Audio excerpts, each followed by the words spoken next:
You're listening to the Meditation and Attachment Podcast with George Haas. For more information, please visit our website at www.mettagroup.org. That's www.mettagroup.org. So welcome, everybody. This is Meditation and Attachment, Deepening Your Practice. It is July 15th, 2021 at 7:36 p.m. Pacific Daylight Time.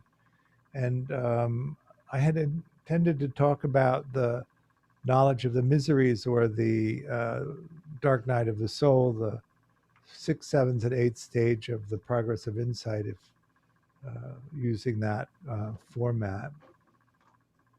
But if you have any questions that you'd like to talk about before we begin that, I'm happy to answer them, and I'll try and weave it in as we go along.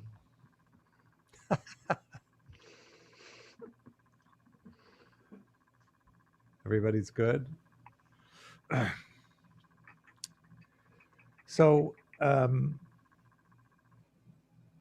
there's often conversation in the Theravada community about the dark night of the soul, which is a Christian term, or the knowledge of the miseries, which is the Buddhist term to describe the direct experience of the self not being substantial, the basic nature of impermanence, both in large and small things, and then also this recognition that you live in a body that is aging and will get sick and eventually will die. I find that interesting in the way that we sort of think about that. I had two conversations that week. I was talking to someone, and he said that, well, now that I've gotten into late middle age, what is late middle age really versus our stretching of the aging process? If you're talking about it from a biological point of view, there's different stages of development. Say 1 to 10 is childhood, and then puberty begins to happen. You enter into the process of puberty and the maturation of the brain. We call it adolescence. Brain maturity, right, doesn't complete until your mid-20s, but it gets better along the way. But adolescence, and then youth begins at, say, around age 20 and lasts until about age 30. Somewhere in the end of the 20s, there's a change in energy in the body, and you go from a body that's growing and developing to a body that begins to age. So if you're younger than your late 20s, you really don't have any idea what I'm talking about. But if you're lucky and you live long enough, you'll be able to begin the journey of aging. 30 to 40 is this sort of adjustment to the aging process. It also corresponds in our culture to positioning for your adult life, which begins at around age 40 and then lasts up until the earlier mid-50s, when there's another change in energy in the body and you begin a rapid aging process, which we call old age. And then in the U.S., the expected lifespan is, for most people, is sort of the mid-70s. There's also another change in energy in the body that happens in the mid-70s or so, where you enter into what we call old age. But most people don't make that change into old age. Most people die at some point in their 70s. So if you were to say you're in late middle age, what age would you expect to be in? And that would be your early 50s. So I looked at this guy and I thought, there's no way he's in his early 50s. So I said, how old are you? And he said, I'm 68. And I said, not only are you not in late middle age, you're You're halfway through old age. What, George, what's going on with people in this generation? I hear this, like, like I hear this from like my mom. She's like 70. She's like, I'm 30. I'm 30. I swear. I'm like 30. I'm like, what's going on in your brains? I don't get it. It's an old friend of mine said, if you're not knee deep in the river and you can't see the pyramids, it's not the Nile. Do you get it? I guess you don't. Oh, it's Denial. kind of over my head. Oh, denial. Okay.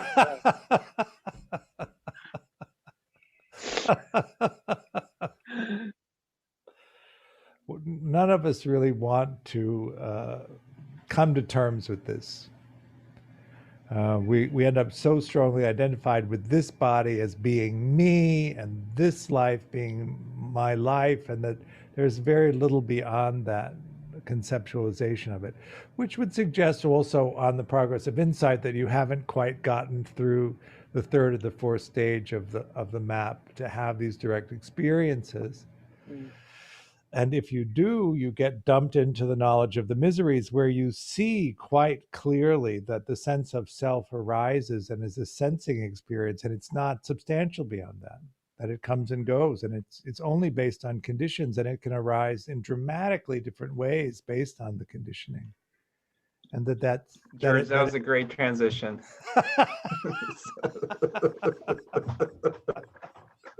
Thank you.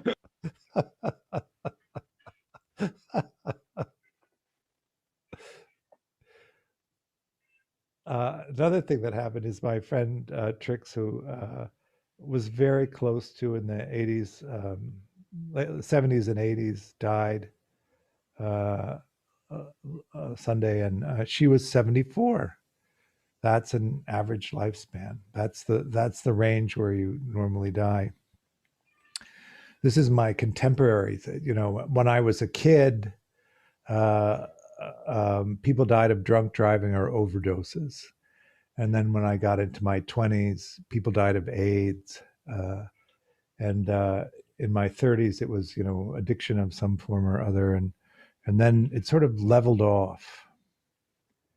And now I have this remarkable experience of my peer group dying of old age in a normal frame of time. It's a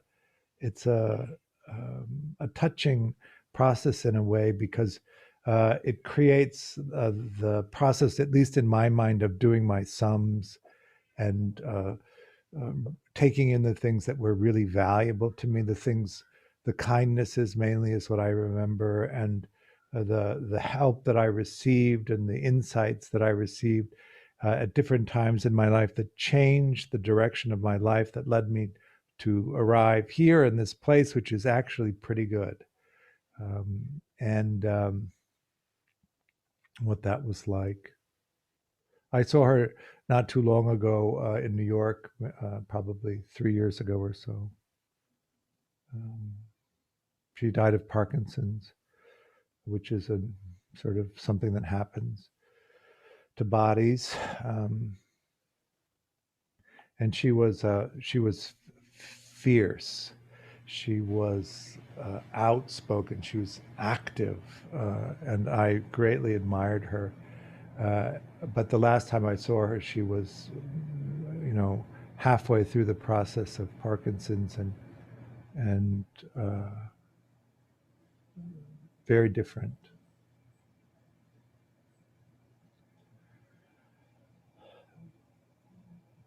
We each are the age that we are, and we each are in the body that we're in, and each of the bodies that we are in have the quality of health that they have. And if we continue to push off into the future this idea that we're going to live an extraordinary amount of time, I mean, I have a friend who is in her mid 70s, and every time I talk to her about it, she says that she's going to live to be 130. I can tell you that the odds against living to be 130 are, You'd win the lottery 5 times before that would happen. How do you organize that self? So this is the first one, 6, is seeing into the nature of self. Uh, Fearfulness is the English word that is used for this. The fearfulness of understanding the precious nature of being alive. In some ways, seeing into the fragility of that, the temporary nature of it, and then coming into an awareness of the conditioning, coming into an awareness of how we find meaning in this experience, um, the unusual nature of it. Um, so, in some sense, when we go through this early process of investigating the path for liberation, we go through just really getting acquainted with the body and the capacity to sense things, the capacity to order things. We get a sense of what our conditioning is like. We investigate that, our preferences. We begin to understand that actually everything is about our preferences. We pay attention to things that interest us and we ignore things that don't. And we create the experience of our life based on the things that we prefer, to the exclusion of things that we don't prefer, and it creates these distorted conceptual realities that we inhabit.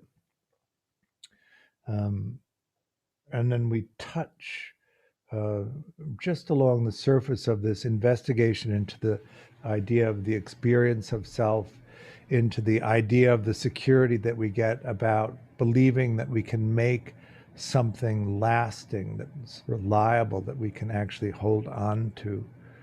And then this process of being in a body. What do you think about your body?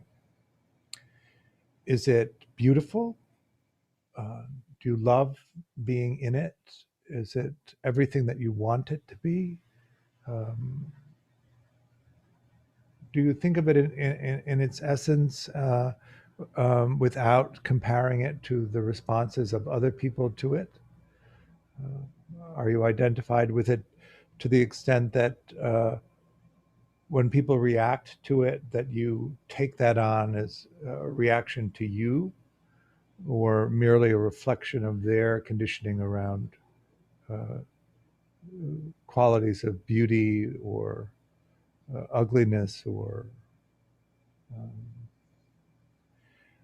I grew up with a mother who thought that she was ugly, uh, and all of us in my family have that really embedded um, because of uh, the contradiction. Of course, I don't know what your childhood experience was, but my experience was that she was absolutely beautiful, radiant, and uh, and yet over and over again, she expressed the painfulness of being ugly, and how that belief, that way of being in the world, was taken in, and how it's affected um,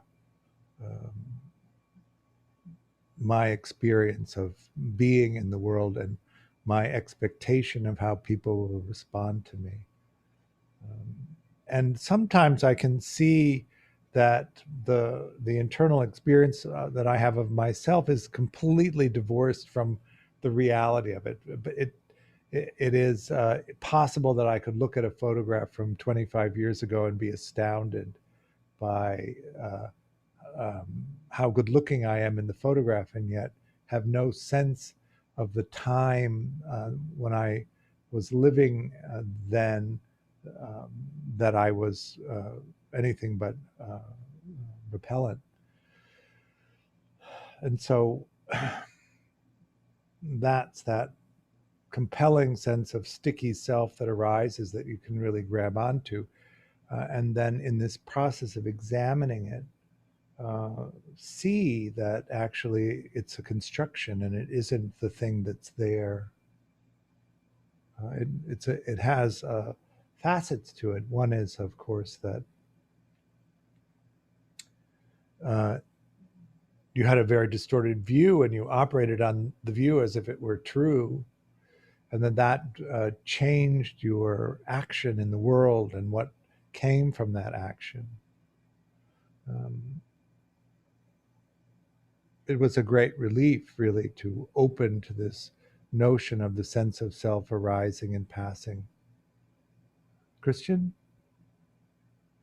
I'm curious, did you find that like your experience with maybe the way you saw yourself like tracked one-to-one with you actually having insights in meditation, or did you find that they kind of ran somewhat parallel? Like did that like flip the switch for you? The main flip was when I had my first big cessation experience, which is the 12th stage, a little bit further down.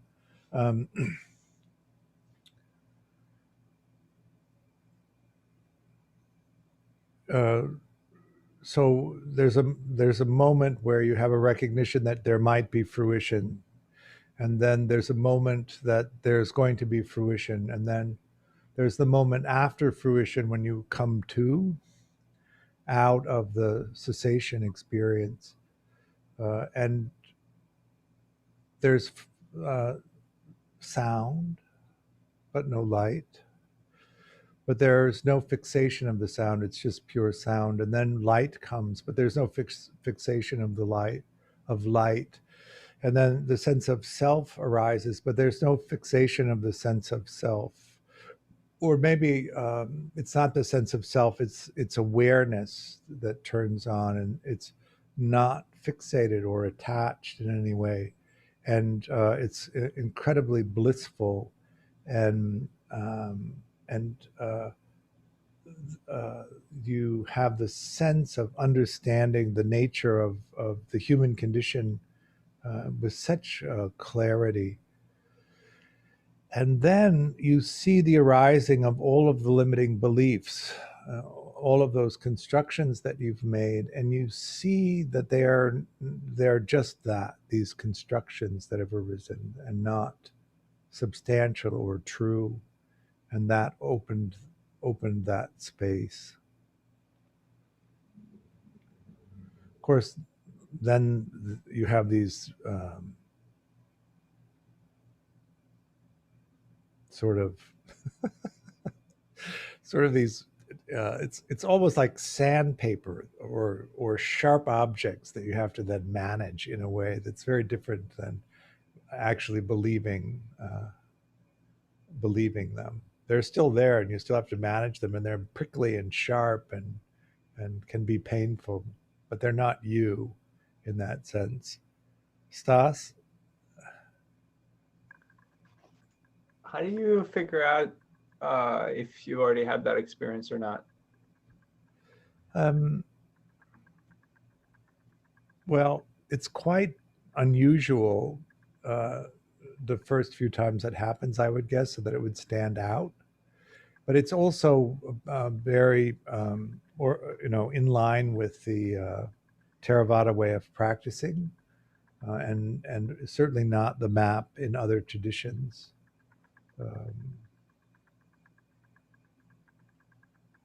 Shinzen would cause the tiny little pieces of awareness of that the taste of enlightenment. I think Dan calls it awakened awareness, the taste of it, and then the activity is to stabilize it, which is true also in the Theravada map.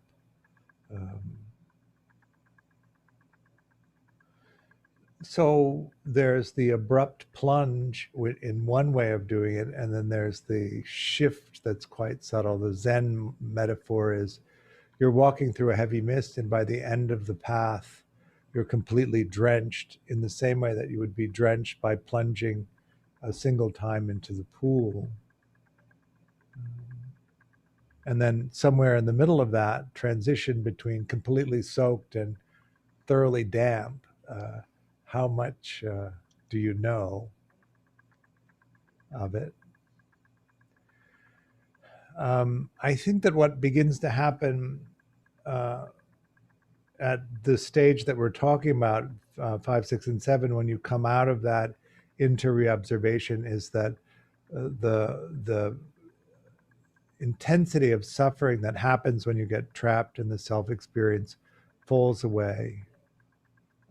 And there's a period where most of the time you're free of it.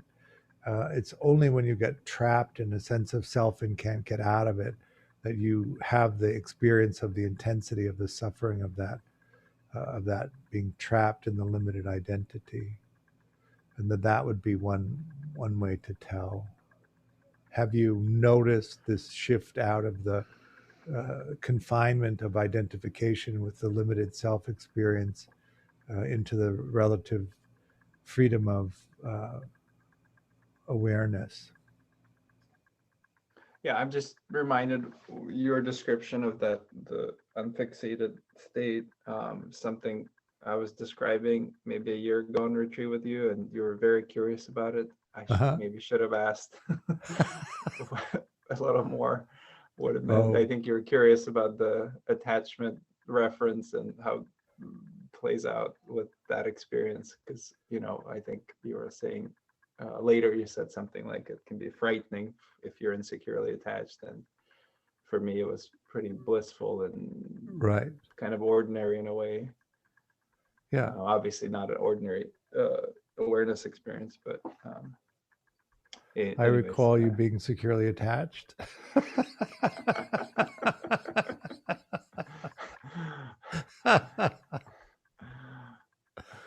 Yeah. Well, I often talk about this, but I think that one of the things that happens when you're really closely identified with the structures of self, and you think that that's who you are, that to lose them is quite frightening. If you find that the experience is so changing of your view that you can no longer perform the inauthentic way that you manage your relationships, then all of the relationships where you've managed them through inauthentic expressions of yourself are in trouble, because you can't provide the camouflage in the relationships that they require to function. And so everything has to be renegotiated.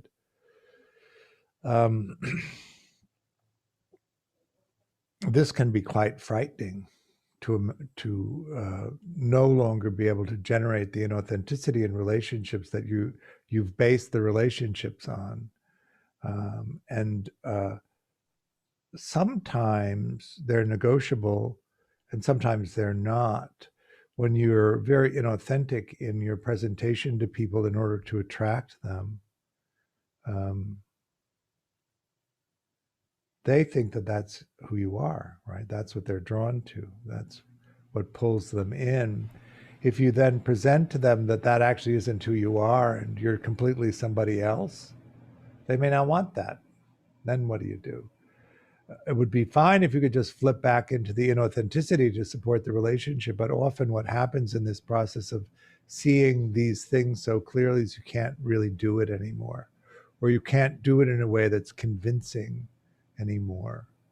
And so the relationships would begin to come apart. And then what you, if you want to look at it then through the attachment lens, see what kind of attachment strategies tend to rely on inauthenticity, and you're looking at the preoccupation piece that mainly does that. Okay, I don't want to get too off track. Just another curiosity for people that are really dissociative. What happens when they, like, if they have that experience?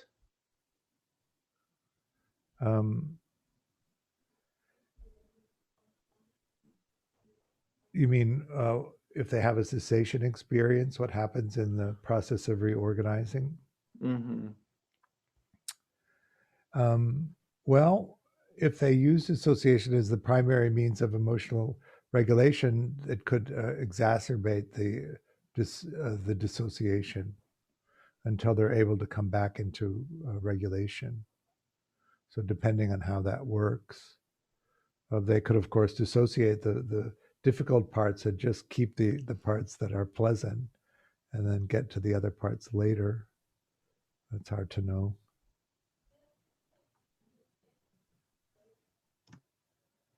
The sense of self, when you see it as transitory and insubstantial and arising in reaction to the conditions of the present moment, it's a kind of freeing thing.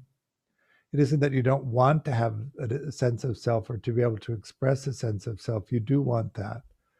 And you want to be able to manifest in the moment a brilliant sense of self that's finely tuned to the conditions that you're in so that you can really manage them well. And then when those conditions change, abandon that sense of self as it being insubstantial and not cling to it. So you're moving from selfing activity to selfing activity as required. And when you don't require it, then you don't manifest a sense of self. If you manifest a sense of self and it feels as if you're being attacked, you simply drop it and manifest a different sense of self that doesn't experience things that way. And so the suffering is very little. The second piece, of course, is misery. It's called misery in English, which is about nothing actually being permanent, nothing lasting, nothing being substantial. I like to talk about this as if it's a fork in the road, and in one direction is nihilism, and in the other direction is full engagement. If nothing lasts, if nothing can be counted on, if nothing is real in that sense, why does anything matter? Why do anything? Why live an ethical life? That's nihilism. I don't recommend that you take that. And I always think of it as a turn to the right. I would suggest you turn to the left.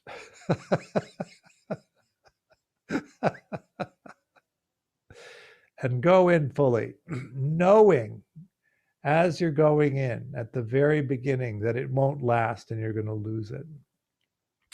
In one, which is a very defensive stance, you don't engage, so you don't have to have the experience of losing it. But you lose it anyway. In both directions, you lose it. If you don't engage in it, of course, you don't have the experience of engaging. You only have the experience of losing. If you go in the direction of full engagement, then you have the experience of engaging in each moment as fully as you can, and then each moment ends, and there's this pop of sadness that arises, and you embrace the sadness as the energy that then propels you into the next moment where you fully engage it. Another way to put that is you cannot give up. Even if it's difficult, you have to keep going. You have to keep embracing. You have to keep exploring, because that's where the meaningfulness is. You read in the paper, I see quite often that there's a despair, particularly in older people, because the difficulties of aging compound, and without enough meaningfulness in the way that you navigate your life, it often seems this isn't worth doing. This is so difficult. It's not worth doing because I can't get any meaning. Everything, all the possibilities for meaningfulness have vanished or are in my past in different times of my life.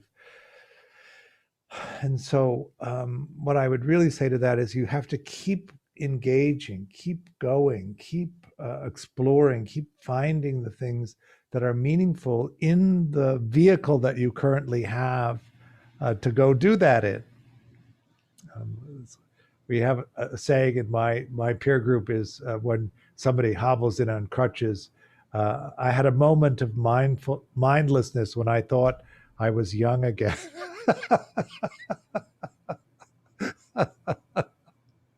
I went skiing, or whatever it was. Hilarious. I thought I could change my own tire. Now I have to wear this brace for 3 months. It's hilarious. How can you come into each moment and inhabit each moment with the conditions as they are and see them clearly, and so that you can say when you're 68 years old that you're halfway through old age with a sort of a triumph in your inflection because you've made it this far. I remember once I was with my grandmother and she was 94. She walked into the room and she looked around and said, I know God has a plan for me. I just wish he'd let me in on it. And then she kept walking, which I thought was hilarious also. She was an avid reader and she loved novels, and so she read voraciously. And that was really how she kept her mind alive when her body really didn't operate that well anymore. How are you going to do it? Depending on where you are in your life, of course. Let's say you're in your 20s and you're looking at how you want to make your life out of the possibilities that are in front of you, and can you discern what's meaningful and what isn't meaningful, and how do you know what that is? Of course, those of us who have used meditation as a way of investigating this, develop the capacity to meditate in a way that illustrates for us answers to these very basic human concerns.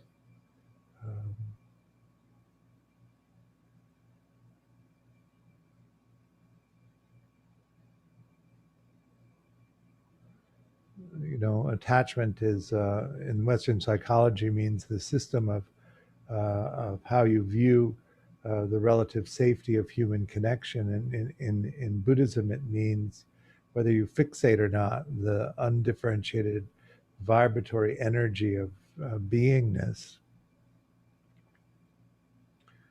Can you come and go from that non-attached place and at the same time order this macro experience of life?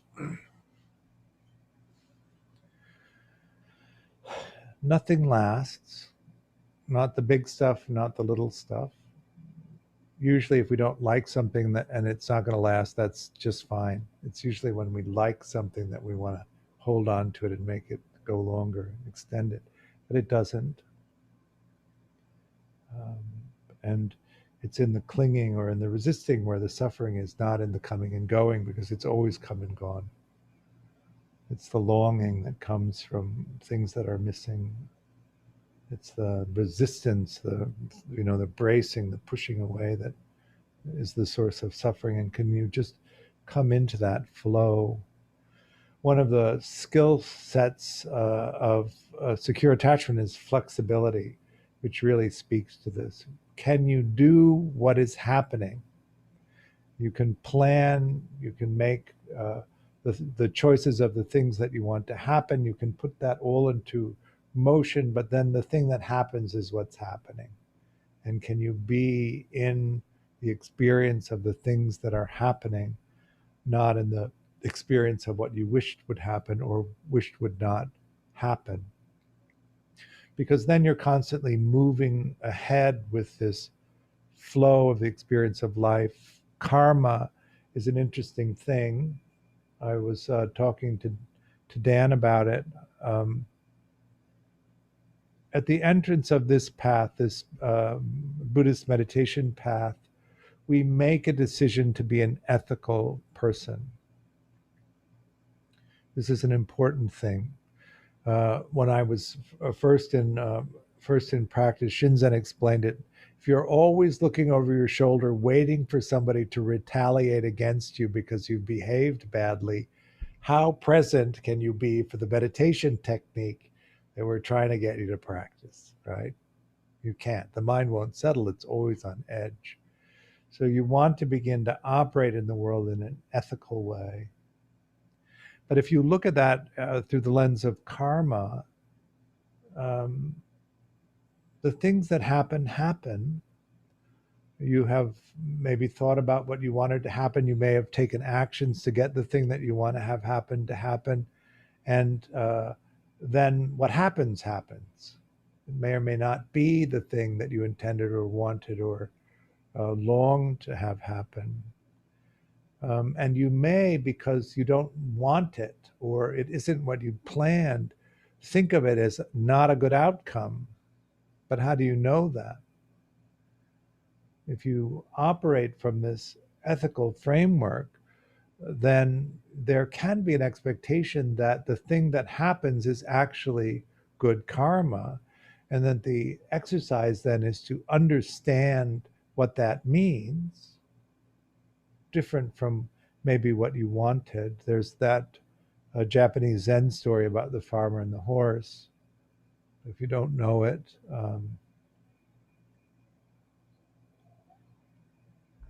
the farmer has a horse which he uses to plow his rice fields. And one morning he wakes up and he goes out to the corral and the horse is gone. And the neighbors come by and they say, "What terrible luck you have. You have the worst luck of all of us." And he says, "Good luck, bad luck, who knows?" 3 days later, his horse returns with 3 wild horses. So now he has 4 horses. The neighbors come by and they say, "You're the luckiest person out of all of us. You have better luck than we all do." Excuse me. The farmer says, "Good luck, bad luck, who knows?" The next morning, his eldest son goes out to try and break one of the new horses. It throws him and he breaks his leg, and the neighbors come by and they say, "You have the worst luck out of all of us. Nobody has as bad luck as you have." And he said, "Good luck, bad luck, who knows?" And then the next day, a warlord came through town and conscripted all of the able-bodied eldest sons, but left the farmer's son because his leg was broken. And the neighbors came by and said, "You have the best luck out of all of us. Nobody has better luck than you." And he said, "Good luck, bad luck, who knows?" So we push into taking action. So we take in the data and we understand what it means, and we form an intention and we take an action which we hope to be skillful. And then there's the outcome of that. And if it doesn't match well enough the thing that we wanted, maybe we don't like it, maybe we don't value it, maybe we don't see it for what it is. Or if we wanted it, as it begins to change, we cling to it and want it to preserve it in some way, rather than in each moment taking in what's happening and then understanding, forming our intention and taking our action, and then seeing what happens, and then in that moment taking in that data and not clinging, not generating a sense of self around, just being in this constant flow of being alive and participating in the unfolding as it's happening to us. So in this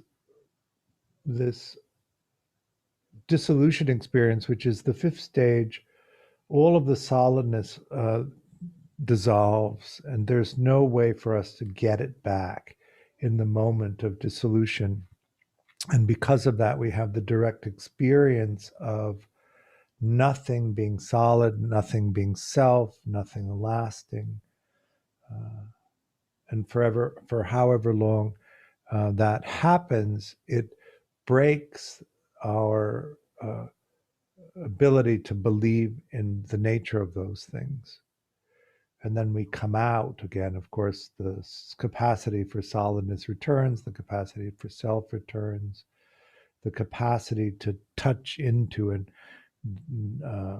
connect to the body and to experience it as separate, an inside and an outside. All of that comes back, but it's not believable in the same way that it was before. And this is this knowledge of the miseries. And so we then uh, need to unravel or unhook ourselves from all of the strategies that are based on this, that we use to operate in the world.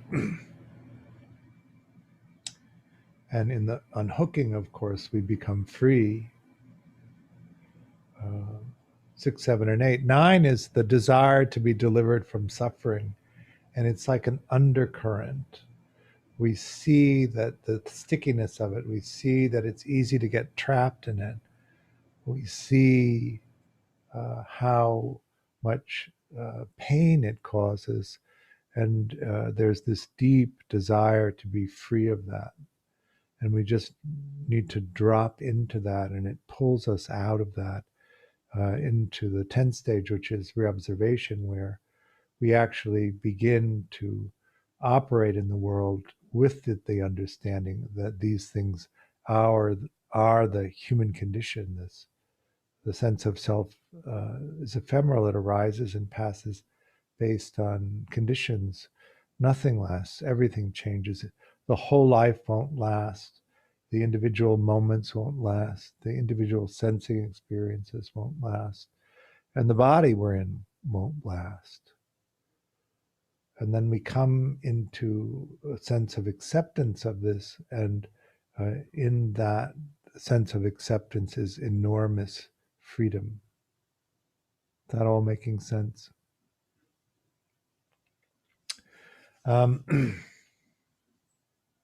So let's do some meditation. What do you think? Good idea.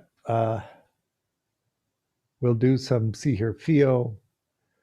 And you can choose, or maybe we'll just do a few minutes of each. Let's just do a few minutes of each of those examinations.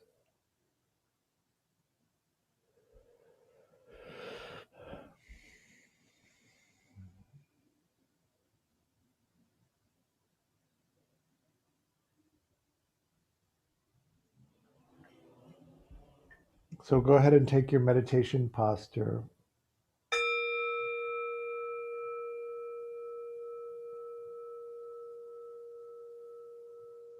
So any comments or questions about that?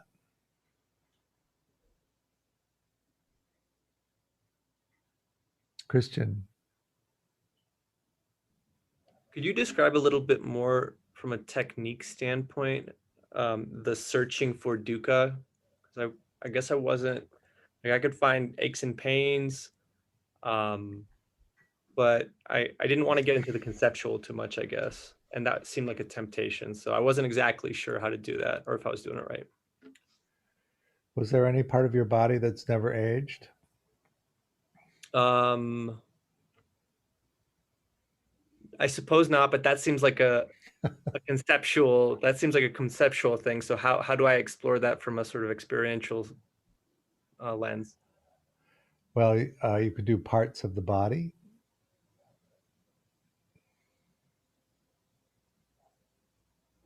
And just staying with that, and something will reveal itself, or am I looking out for the particular aches and pains that come with age or something? Well, I don't know. One way to do it might be I'm touching into the experience of my little toe. Has it not aged?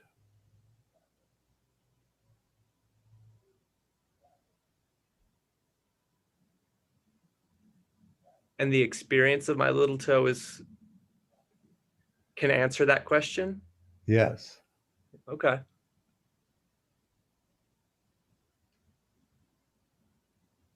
Can you think of a time when you got what you want and you never lost it?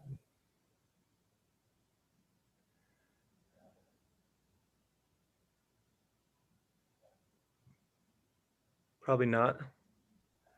And when you're in visual thinking space, can you find a time where you had something that you never lost?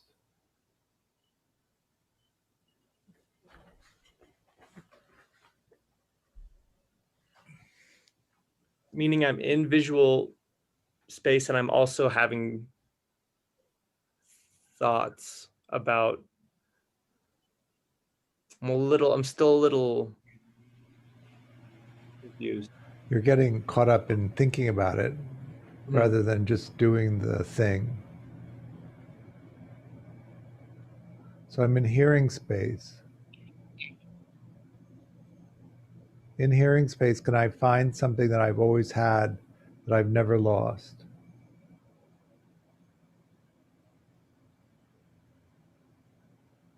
What do you notice about the nature of hearing space? The whole inquiry doesn't really make sense. Sure. So then how can I find it there? Okay. Okay, I think I can do that, yeah. In touching into the body, is it now perfect?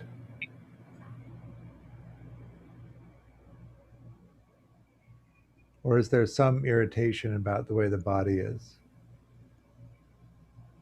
Yeah, I can find some irritation. Jake, you were going to say something? So it seems like you've sort of adapted the emptiness practice into the Theravadan insight model that you teach. And am I correct? Is that what's going on? You've adapted the emptiness teaching with that. But my question is, so in emptiness practice, the way that I've heard it is that unfindability opens up into a further instruction, like into the vast expanse and so on.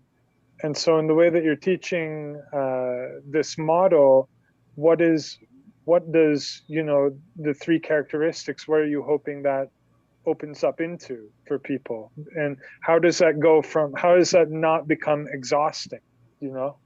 How does it not become exhausting just to be looking at the three characteristics?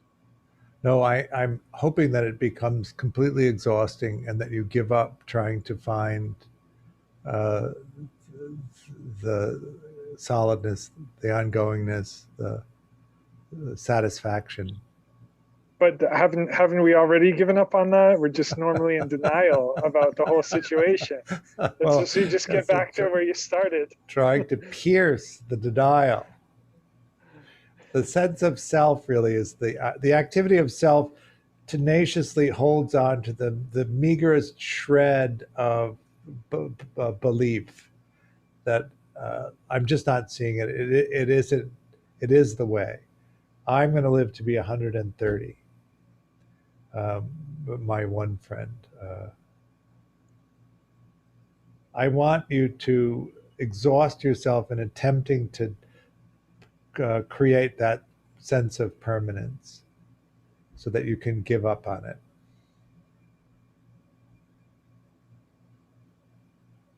Okay. It's more like weight training. Okay. All right. You lift the weight until you can't lift it anymore. Okay. So you just want people to be stronger in terms of their understanding of the three characteristics. That's the purpose of this exercise.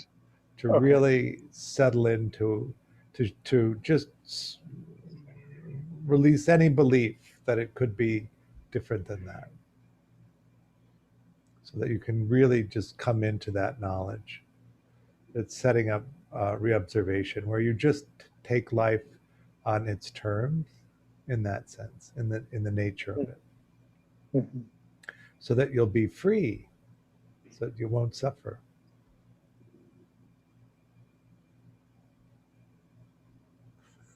Okay. You sound unconvinced, or you look unconvinced. I'm somewhat unconvinced. I don't know why. Because cognitively, I'm not going to argue with you about the efficacy, like that the three characteristics are the truth. I understand that. Right. But I don't know why it's not working for me this morning about this. I don't know why. Okay. Yeah. More exploration. Okay. Juliet?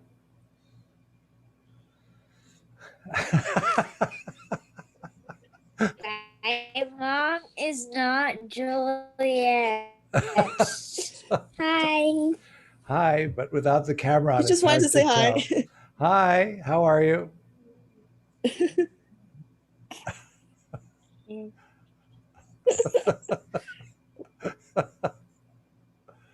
I say bye. Bye.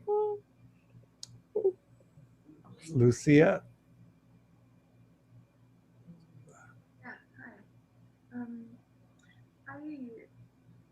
I having can't hear trouble you. with. A little louder.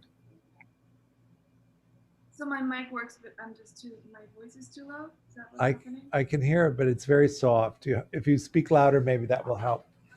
Okay, got it. Is this better? Yeah. Okay.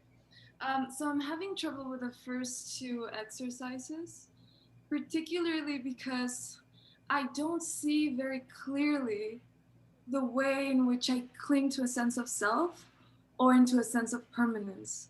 I totally buy that that's what I do, but I haven't reached a point where I see that or I can feel it. And sometimes I can feel like this sense of self, like, oh yeah, I have a sense that I'm me, I'm Lucia, blah, blah, blah. And I can just get a little bit of a sense of what that is. And then I look for it and it's nowhere to be found. But most of the time, I can't even take that first step. I don't know if I'm explaining my block here. Well, it sounds like the habit of the sense of self arising. One way to do it might be to track the arising of the experience of self, but then pay attention to its passing. One of the ways that the sense of self creates the appearance of permanence is by we track the arising, but we don't track the passing, and then we track the next arising, and we create this wave of arisings of self that seems to be endless. And so, really paying attention to the passing away of the sense of self. And the same is true of the sense of things being continuous. And so the meditation, and you could look at any sense gate for this, would be noting the arising, the middle, and the passing. And then the arising, the middle, and the passing, so that you begin to sensitize yourself to the passing, which is the thing that we tend to ignore. Does that make sense? Kind of, except, no, it makes sense, but I'm trying to match it onto my experience. And what happens is that I notice the arising of a sense of self, but then it doesn't seem to pass. It seems to go back into shadows. Right. And the feeling, I think this is more of a thought that it's that my mind is too cloudy to really see it, but it's there. It's just behind the shadows of all the things that I've got going on. Can you? Is it a matter of just getting clear in meditation and then being able to see that better? It is that, but it also may be a confusion between awareness and the sense of self. Awareness is constant most of the time. And one of the ways that we create the perception of a constant self is we notice the arising of the sense of self, but as it begins to pass away, we identify with awareness as if it were the self experience. And then the next time the sense of self arises, we jump from awareness into the self experience. And so awareness becomes this bridge which connects the different selfing experiences together. And without discerning the difference between them, it appears as one experience. Yeah, But that makes sense. How could I start working on that discerning? I would just do, whenever you're doing any meditation, note the arising, the middle, and the passing. And when it ends, note gone. And stay with any sensing experience through the arising, the middle, and the passing. And when it ends, note gone. So that you stop. I mean, you're controlling the movement of the mind when you do that. So it's not just freely moving, but it'll begin to give you the sense of the waves of arising and passing. Okay, thank you. Uh-huh. I think I figured out what was bothering me. I just want to say Okay. it was the sense that I was using the sense of self to be investigating the sense of self rather than using awareness to investigate the sense of self. And so it was just sort of frustrating to me, and I didn't pick up onto why. My mind just wouldn't be. It didn't find pleasure in that. It found a sort of contradiction in that, and I Right. would touch upon into realizing what it was, but then forget it, and then so that's what it was. I was using the sense of self to investigate the sense of self, and that's what was frustrating. But using awareness to investigate the sense of self, it's different, isn't it? It is. Yeah. Okay. The first that first really basic discernment in awareness being different than the self activity. But I don't mind the self trying to find itself. It actually, it's kind of humorous. The thing that isn't there, trying to find the thing that is there. No? The thing that is there, I don't even get it. It's like a hall of mirrors situation. Exactly. Yeah. That's the Donald Rumsfeld meditation. Meditating on the different stages of hell, I think, is actually a practical meditation too. I think I told you that story before. I wanted to go and see the tallest standing Buddha in Asia, so we drove for like 7 hours into the middle of nowhere in northern Myanmar, and there it was, 31 stories, which is all of the levels of the different realms. And normally you go into the elevator, which takes you up to the 31st floor, and then you descend down. So this is in the hot season in the tropics, in a giant concrete Buddha, and the elevator is broken. So we decide we'll walk up. And so we spend half a day walking up to for the layers of hell until we reach the human realm. But by the time we got to the human realm, we were so exhausted, we decided that was enough for this lifetime and went back down through the different stages of hell. It's quite hilarious.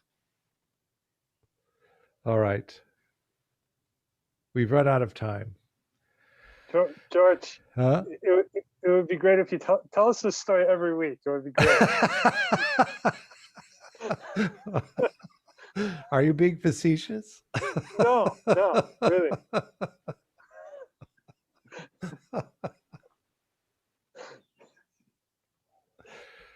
I'll try and do that. Thank you. All right. Thank you for coming. What's happening? We're in the middle of our level 1 series. So not this Saturday, but the following Saturday is the second day long, and then 2 weeks is the third day long, and then 2 weeks from there is the fourth day long on meditation and attachment for coupling.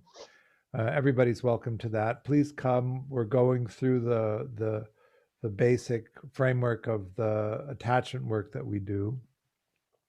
In September, we're starting a level 2 class, which is a deeper dive into the attachment stuff, and it adds to that a more in-depth examination of the ideal parent figure protocol. And then we've decided and committed to doing our winter retreat in person. So we'll put that up on the website in in the next week or so. I like to do small retreats, so it's limited to 16 spaces. So, and that does tend to fill up. So if you want to do that, take a look at that. And that's pretty much the rest of the year. I offer this teaching on a dana basis. Dana is the Pali word for generosity, which means I offer the teaching freely, but I do hope that you'll support the work that I'm doing and also the work Mettagroup is doing through a donation. There's a link to make a donation on the website. Thank you for coming, and we hope to see you soon somewhere along the way. Bye now.